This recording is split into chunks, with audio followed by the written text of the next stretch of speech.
Well, good morning, and thank you very much for joining us. I am Iyori Folari.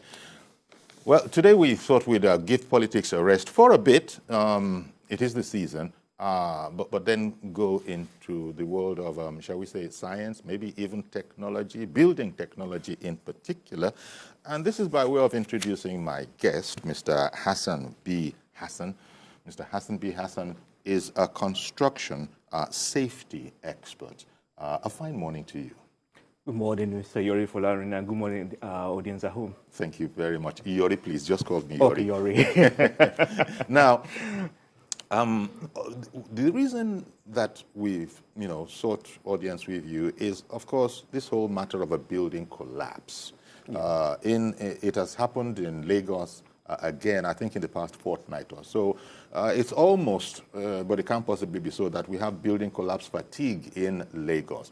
It's the highbrow so-called banana estate, where one of a complex of about 3 buildings or so, about 3 buildings collapsed.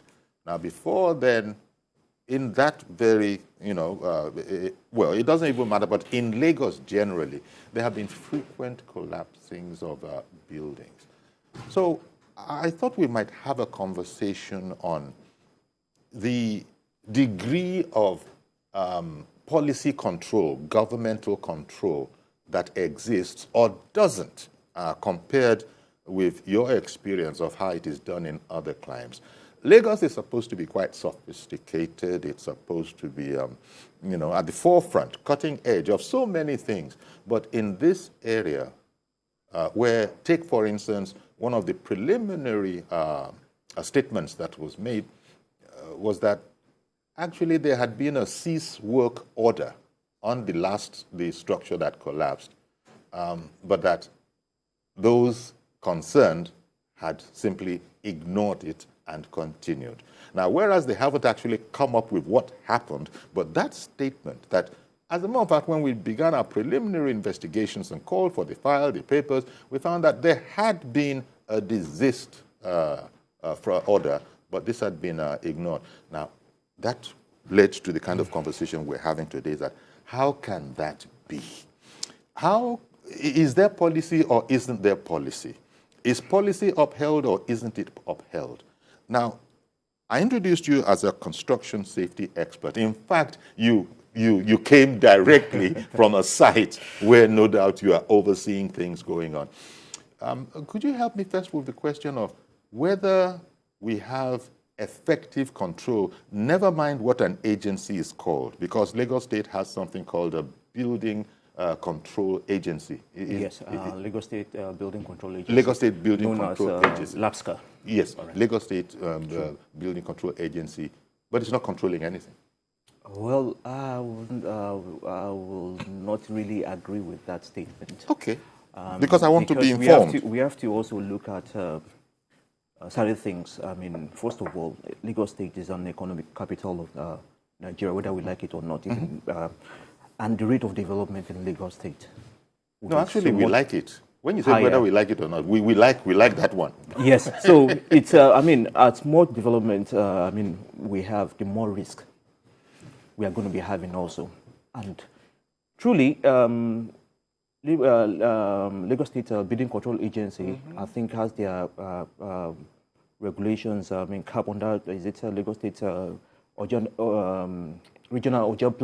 Regional and Urban Planning of 2019, I think, is it 20U or something? I can't remember now.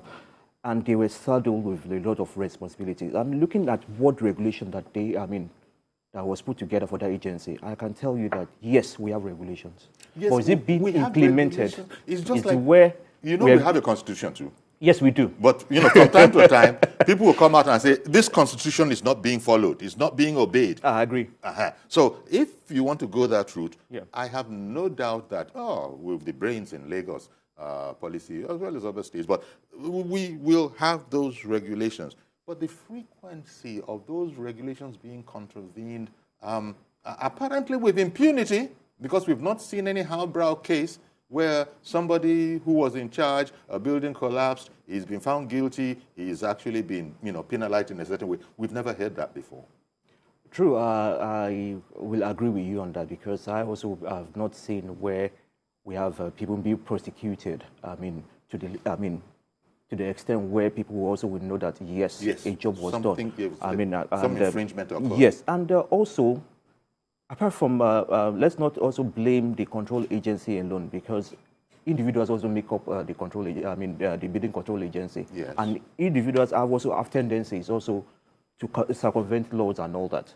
So the head of LAPSCA maybe started with a lot of things. Having people also to oversee certain things in the agency.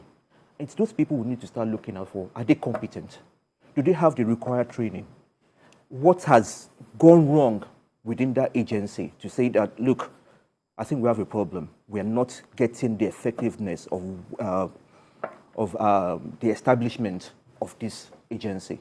So we need to look inward and to say, okay, we have a lot of people that have this knowledge. Are they also be going for training? Are they also updating their knowledge? And apart from that, going out, have they also been doing the brown envelope sort of a thing to make a living? If they are not getting, because one thing you need to, I like going to root cause. Using root cause analysis for things. It's not about just looking at the problem and just saying that, oh, this is the solution. You also have to look at what went wrong within the agency.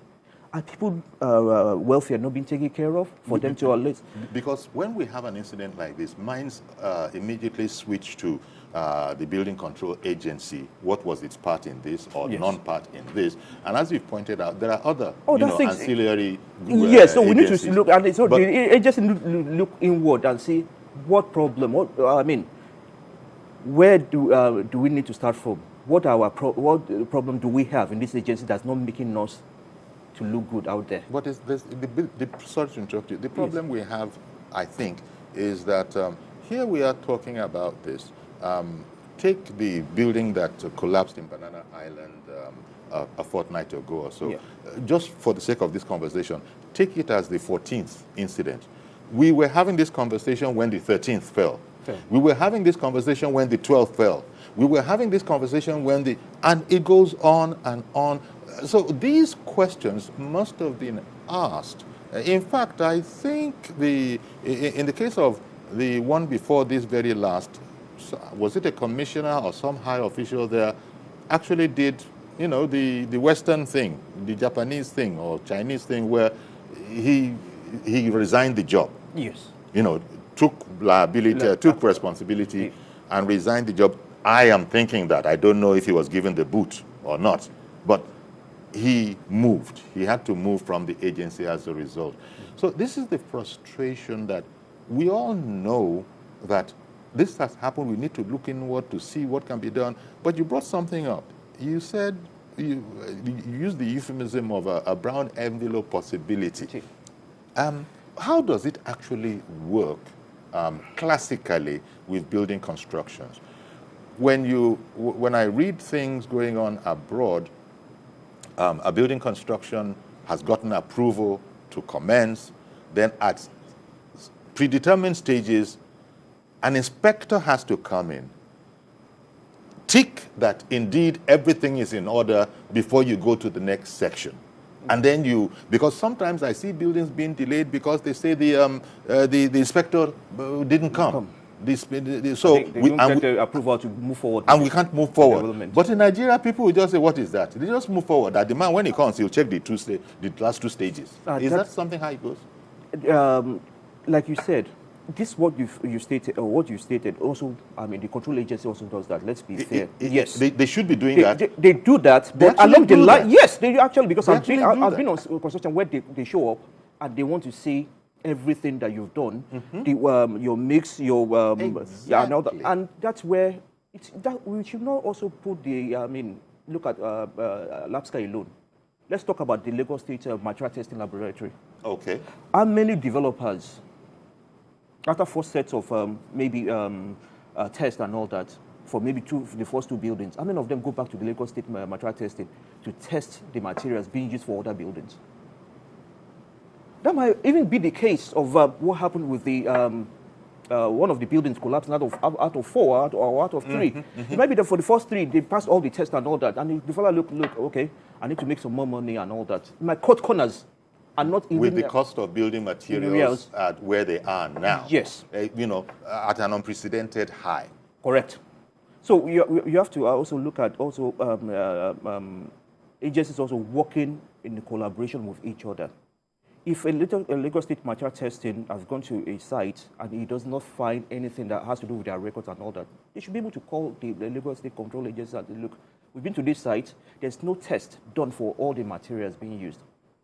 And that site should now react and say, okay, I think we need to put this development on hold, pending the time when all materials are tested, or pending the time, destructive testing or whatever testing they need to do is being done. So at times, agencies also, I think friction among some agencies in Nigeria. I must be honest with you on this, where one thinks that is more superior than the other one, and they think working together,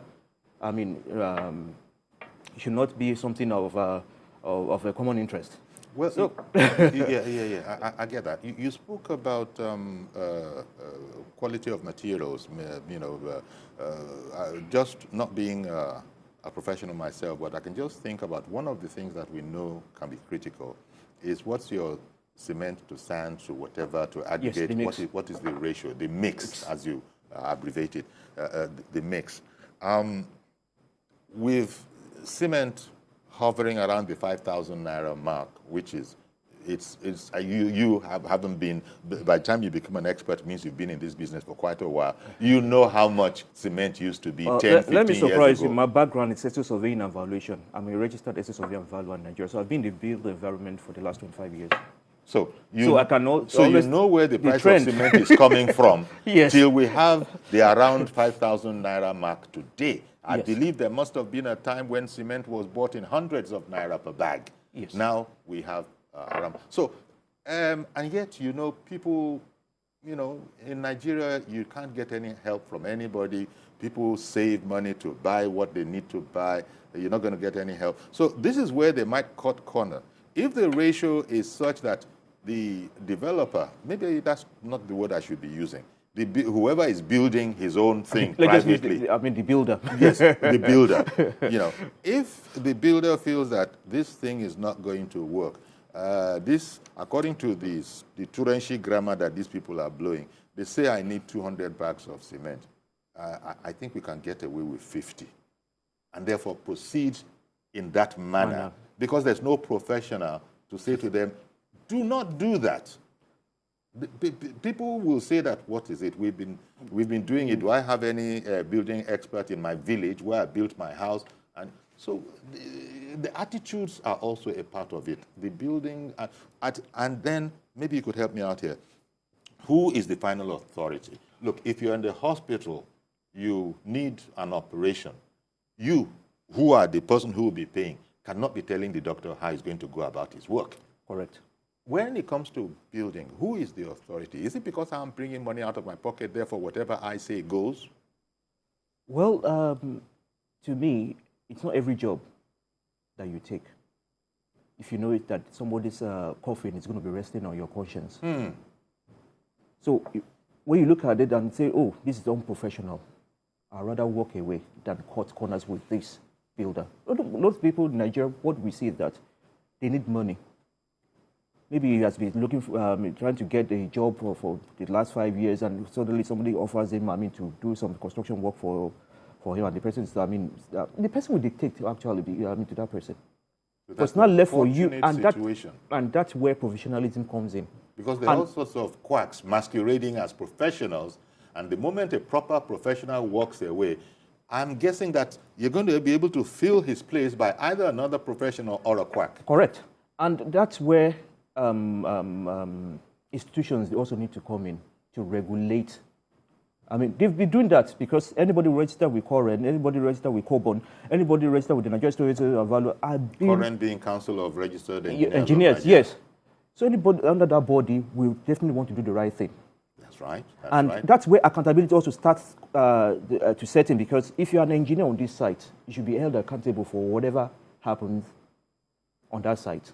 including the owner of the site. That's how it's done. I mean, in the UK, I mean, you see, not even the project manager being taken, being sanctioned first, but the owner who saddled with the responsibility of ensuring the safety of those on the site, and also that the finished product meets with the required standards. So once people start taking accountability in Nigeria, we are going to have a change. You know, this reminds me about the unfortunate Gerard road or 360 building, the 360 degrees building. Yes, yes, I was there. That came down. Yes, and it was said at the time, don't know how true, that the developer, shall we just say, the guy who was paying it, the owner, the way it was seen, because these terminologies can have real special meanings. But the owner is said to have been a successful developer in the UK. He is said to have been a successful developer in South Africa. And then he came to Nigeria. And this successful, internationally successful guy in building these kind of structures, the structure collapsed on him. That, of course, led to another round of talks or conversations as to what is going on here. This guy, you can't say he's a novice at what he's doing. If he's worked under the exacting standards in the UK, in South Africa, and indeed in Nigeria, because this was not his first rodeo, I understood. So you begin to wonder, what is it that those standards need tightening up? Yes, I agree with you. If you look at, like what you said, he's done it in South Africa, he's done it in the UK, but those are countries where all the regulations work. Where everything, you can't... And because they're supposed to work now. Shall I tell you something? In the UK, you don't even mix your concrete on site. You have a company that brings in the concrete from site. That's right. The mix that's required. That's right. That's So right. if So there's it's a delivered to the site. correct specifications. Same thing with iron rods. You must be inspected and approved. Yes. Same thing. And Lagos State material testing does that. And we've had a situation where they do their tests, and we also have a secondary opinion. Maybe with Unilag also has a testing laboratory where you compare the two to see, okay, if there's disparity, why are we having this disparity concerning this material, which makes everybody now to go back to the drawing table and see where the error lies. So same thing for the person that who has been successful abroad and all that, it might come home and I mean, if everything goes, it goes, and he just decide to, okay, I can make more profit from here. Although we don't know that is what happened, because I don't think they've given us the results yet of the investigation. Well, I'm just saying it out of. So it might be also the agency also needs to tighten their their loose ends, to be honest, because I expect somebody should be in charge of that zone. For every development that takes place in a particular region or particular location, the agency should have somebody who is maybe the resident engineer who is going around to ensure that all the standards are adhered to. There should be a resident engineer from the agency monitoring that location. To be sure that everything is where it should be. If it's not then you should do is report and say, look, I don't feel at times you might have interference also. Yeah, of course. Because yes, you might have some interference from high up. Yes, and which makes you who wants to do the job useless. I've seen it at times, and we just look at it and say, look. No, let's be candid.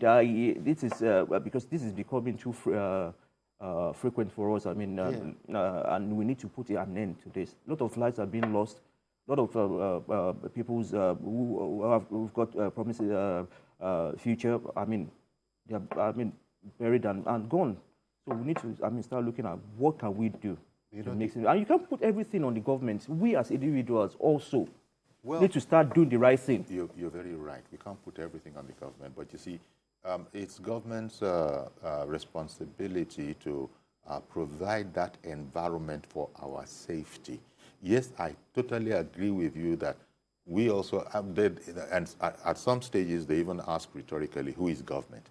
it is you and me that is government. Okay, we've heard that, we understand that, but we don't have coercive power. We understand the meaning of what they're saying, that government must be cooperated with.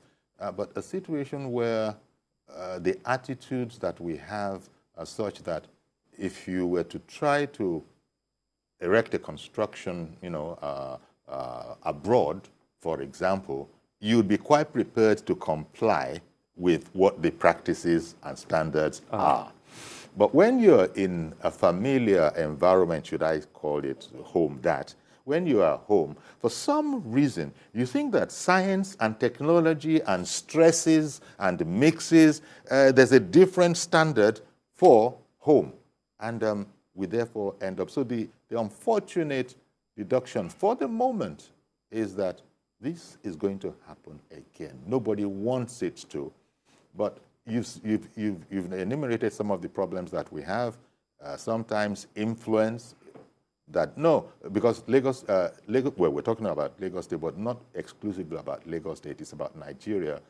Sometimes the authorities can determine that this has to be pulled down and done again. That's why they have these, stages of inspection. Correct. So at this stage, no, you're going to have to pull this down and start it again to the required specifications. Otherwise, they just put an X or whatever it is government does. We don't go that far, because if you did, that's where the influence you spoke about comes in. Phone calls start being received from all sorts of traditional chiefs, all sorts of officials, all sorts of interested parties. And the bad guys get their way. The good guys, being the scientists, the engineers, the technicians, they are just to chill. Are you the person paying for it? I agree, but we need to start having a change in our mindset. I mean, if we are going to be talking of reducing collapse all over Nigeria and all that, if you look at it, between 2011 and 2019, Lagos State had the highest rate of building collapse. But if you look at the ratio of buildings to the collapse also, you will have seen that maybe for every collapse, it's 1 to maybe 1,000 or 1 to 1,500 developments. Yeah, so in that way, the percentage is minuscule. But even if it is just one life lost, everybody will agree that it's too much. It's too much. Every life is, sacrosanct, so it must be kept. So, Mr. Hassan B. Hassan, he's a construction safety expert, and is just reviewing the building collapses in Nigeria as a national concern.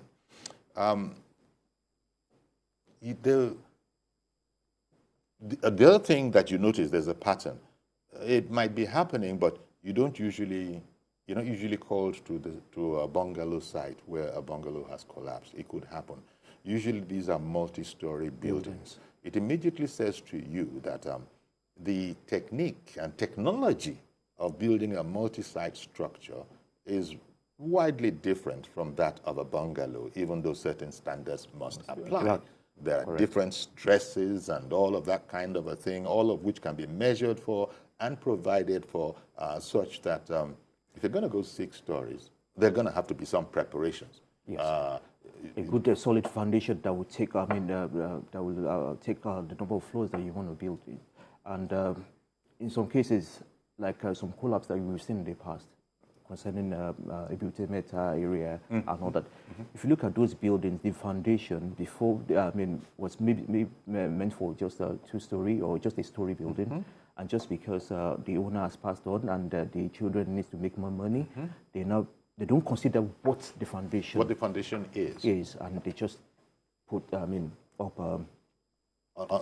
put something on top of that structure that exists. Yes, and to me, that's also regulations, when the regulation also needs to come in, because you need to have submitted. And at times, like some of what, in those days, what some of our fathers do is that the foundation at times can take maybe 6 stories, 6 floors, and they just leave it at 2. Yes. So that's what makes the agents to go back and say, okay, what was submitted at the initial stage, to know the kind of foundation that this building has, yes. and know what can be done. And it takes, how will I say, patience to do that, because you start looking for files where, I mean, something that was built in 1940, something like, you know, before you get. And It's not that easy to take a physical examination. It's not as easy as that. So Somebody can't, an agency can't come around and say, okay. It's not easy for those developed areas because it's already in existence. So you need to go back to see what were, I mean, the reports on that building. And hopefully that was accurately recorded. And so you now base what you're saying now on records that you are trusting. If you look at in the past, I must give it to, I mean, we had good records, whether we like it or not. When before we started having, what they call it, development boom, I mean, all over Nigeria. The records, because then, for every building, you have somebody who is responsible, who is in charge. Well, here, we're talking about, I mean, labs cannot be efficient, but have you looked at the number of personnel that they have? Is it, I mean, the number of personnel that, I mean, to go around, are they adequate? So somebody may be, I mean, for a region, maybe for the whole of Ikoyi, it might be just one person who is the resident engineer. Is that would that be a public official? Would that be a government official? That's what I'm saying. I mean, yeah, because we are talking about an agency, and that's where collaboration also needs to come in with professionals, consultants that you know that at least that can be held accountable. If I'm giving you a report of a structure and all that, it should be accurate. So if you find out that it's not, then I should be prosecuted for for sending you a false report, because the agency alone cannot how do I say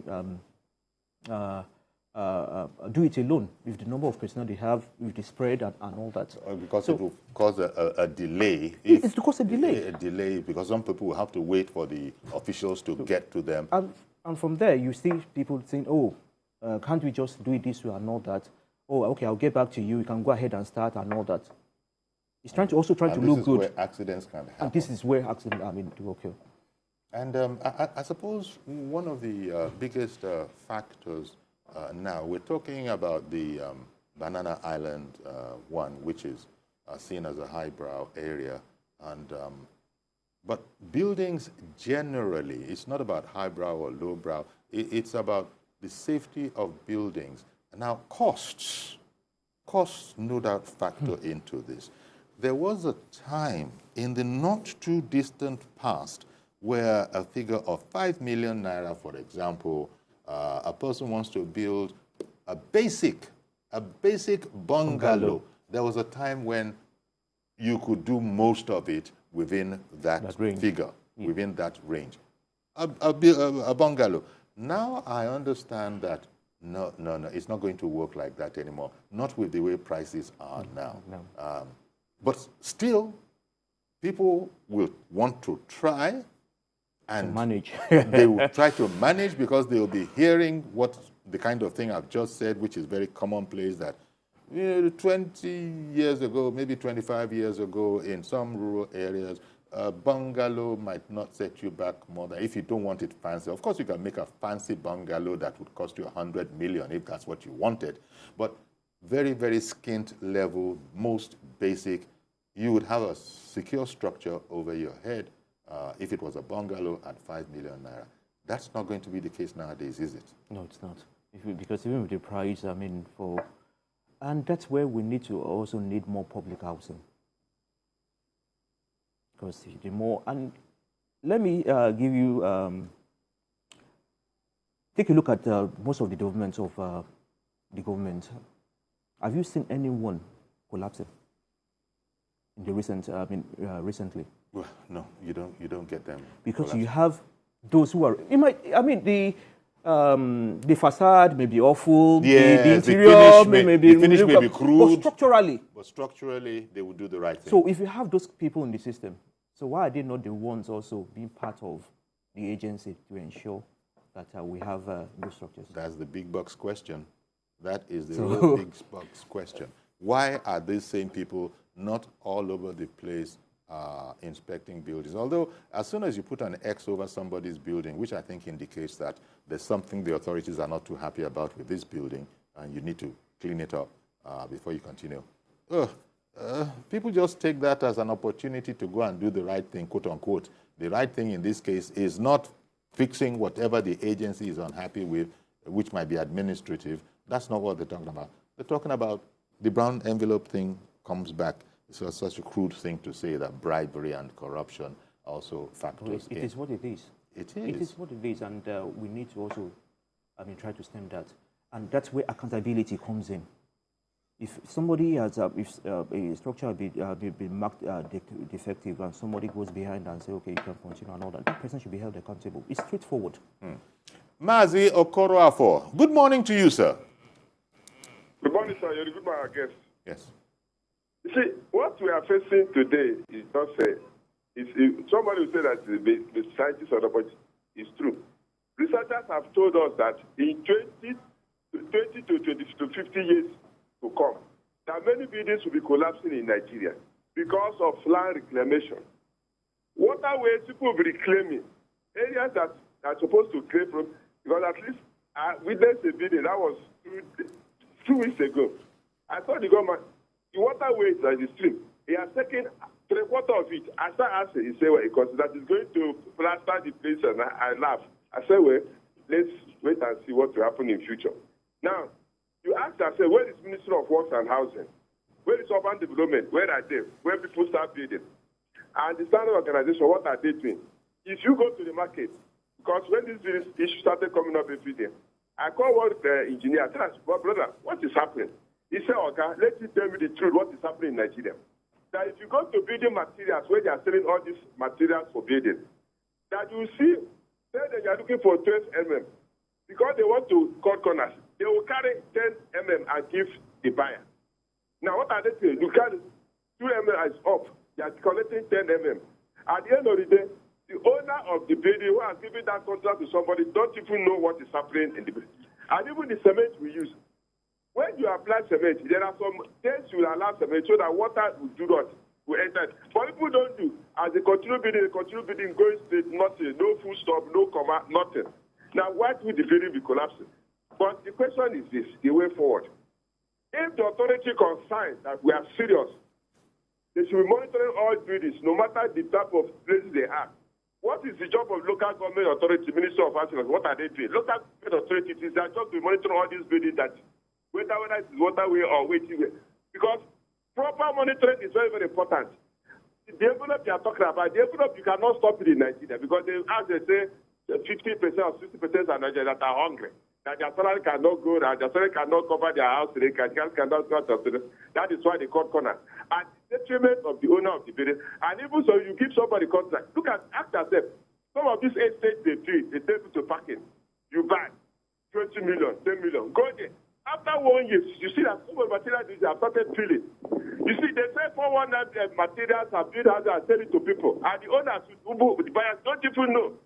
So that is the issue. Please, if you want to build a house, close your eyes, look for the material, like what one of our brothers did, evangelist Owasaya. He wanted to build a house, he just went to the market, bought all those higher trailers, pack all those. He spent 2 weeks, he was there when they were doing all this by himself. At the end of the day, it's very, very comfortable. That is what I just be doing. Don't give your contract, and if you go, the supervisors, pay supervisors to the monitoring what they are using. Ground, the foundation matters. But we don't care. We just be everything just with the coated fence. At the end of the day, you'll be hearing collapsing. Building will continue collapsing, because they have told us climate change. Yes. But we have to be very careful so that human beings will not be dying like I did. Good morning. Have a nice day. Good morning, Mazi, and thank you very much for calling in. He's said it all. So he's saying his own recommendation is that, look, let's not talk too much Turenshi grammar. Self-builds, it seems to be what is required now. Because there's a difference between a 10 mm rod and a 12 mm rod. I agree. And a 13 and a 14 and a 15. And people will look at it and say, let's manage it. No, you don't manage it. Even anything. for the ones that you're talking about, they might even tell you that it's a 10 mm rod. But when you now go for the testing, it looks like, exactly. Yes. But when you now test that reinforcement iron, you find out that It's not up to spec. It's not up to. I've had several times that we have asked So in other the words, supplier to come back and take them away from a side that it doesn't, because it doesn't meet specifications. Yes. It doesn't. It can't bear the weight or Weight. the load or the stress. Correct. When it was tested in a Correct. laboratory.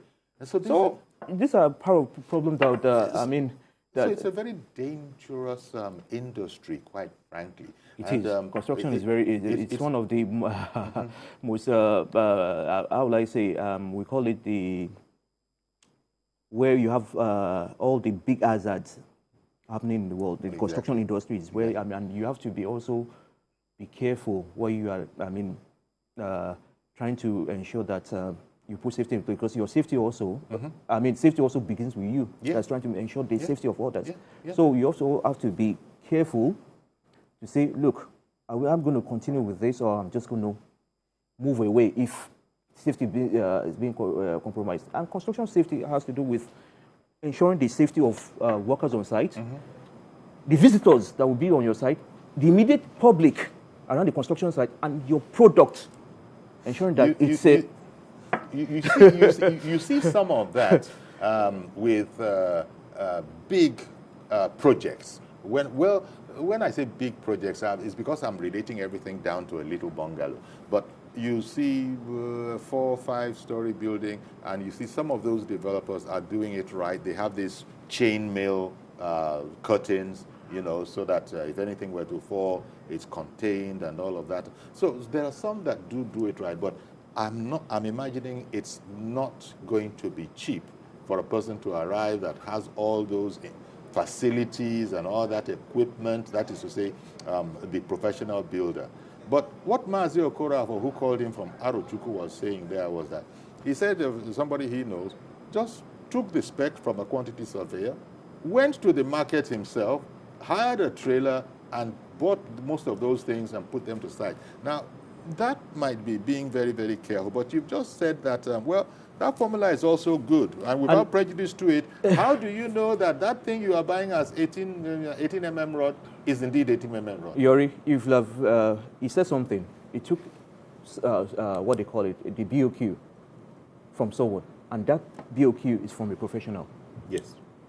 So, if you are going to the market to buy what the things, fine. But on getting to site, is it going to have professionals also coming in to help test the materials? So what you're saying is so you cannot move away from the. It's a collaborative security. Yes. It's a collaborative expertise endeavor. Correct. You got to have experts from different.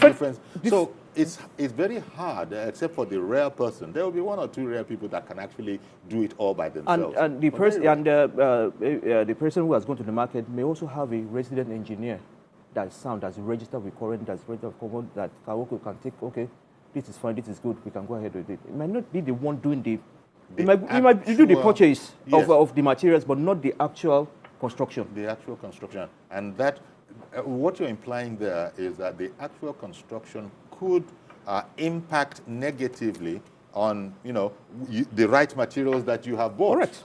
If you have all the materials, good materials and all that, but if you're not getting the mix right, if you're not getting the reinforcement, where the reinforcement are supposed to be laid out and all that, if you're not getting it correctly, then everything that you've done comes to a waste. So you must have a person who is knowledgeable, who can take out responsibility for that construction. And that's where a professional comes in. And he's not going to be doing charity work. It's not. So I'm adding to the costs. Adding to the costs. Yeah, but for you to have, it's not everyone of us that's going to be driving a Mercedes-Benz or a limo around. Whatever your money can afford, you buy. If you Toyota Camry, so it comes back to the attitude that we don't seem to have a serious enough attitude to issues of safety when it comes to the way we're going about buildings here. Yes. And this reminds me, in the West, you often hear that, this building, they might have converted it to something for, rent for flats now, but you'll be hearing that this building was erected in 1897. Correct. And it is still solid. It's still solid. It's, in fact, more solid than what we're building nowadays. So they have a tradition going back to before 1900 where they've been doing it right simply because the system does not allow them or tolerate they're doing it wrongly. Correct. Even when it comes to renovation, standards are being followed. I used to stay somewhere in Overstone, where you have the where Shakespeare was born in the UK, Northampton. And if you see the buildings in that area, they are no modern buildings. These are buildings of time immemorial. Oh, yes. I mean, Stratford upon Avon, you know. And you see the buildings, and this has been, I mean, but what they put in for renovation, the standards of, I mean, okay, of maybe because we went and mentioned Shakespeare and Stratford upon Avon. Bayo has called in from London. Good morning to you, Bayo. Good morning, Bayo in the UK. Yeah, from UK. My name is Adebayo, yeah.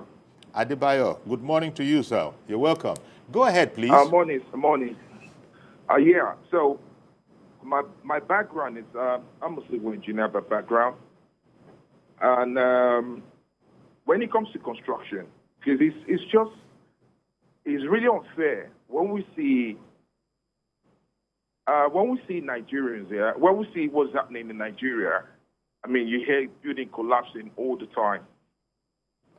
The first thing I want to say is that, first of all, who is the engineer on site?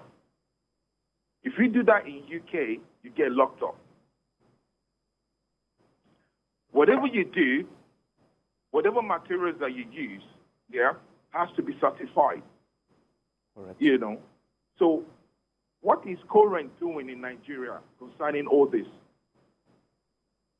Koren, yeah, I hear you. Koren being the Council of Registered Engineers of Nigeria.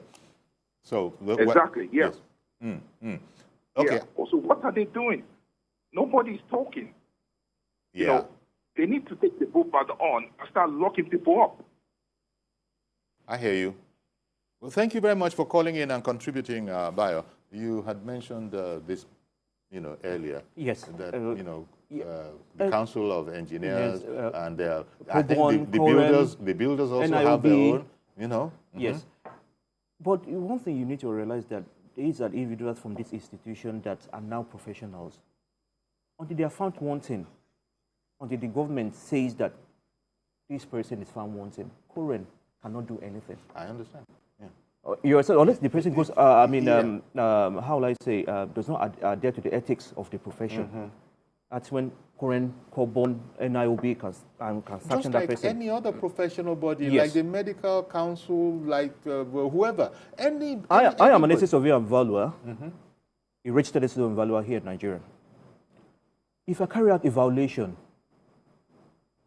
that does not depict the real value of a property, and if that property is going to go for sale, maybe the person, my client, wanted to take a loan from the bank, and I had to, maybe I inflated the figure just for him to be able to get that loan.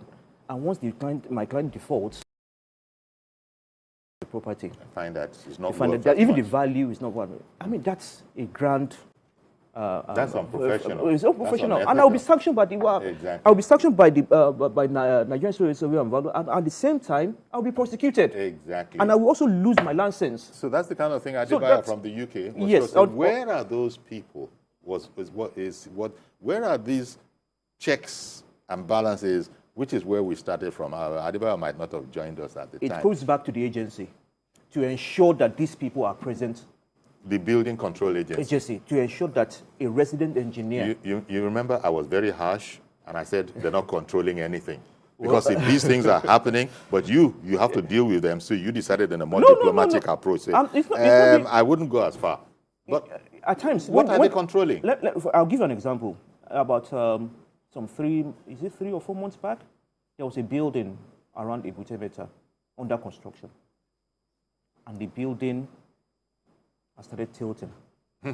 Like the Leaning Tower of Pisa. And the owner was told that, look, it's better you bring down this building. Yeah. The guy didn't, ignored and continued until I had to write. I didn't even go directly to the, because I'm an emergency volunteer also for the Lagos State Safety Commission, and also. But he didn't like the idea of pulling down the building himself. Even though it had begun to list. Until, and that's why I said at times, the agency also may be overwhelmed. I mean, like we talk about personnel and everything, I hear resources and all that.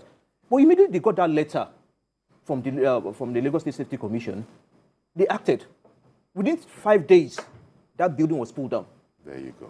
Well, it's good to hear that, that actually they may not be. They might be overwhelmed, but at times they have their own. They're trying. That's why I'm saying that they have their own internal issues to deal with, and to see, okay, are we using the right professionals? Are we using the right set of people? Are people also going for training?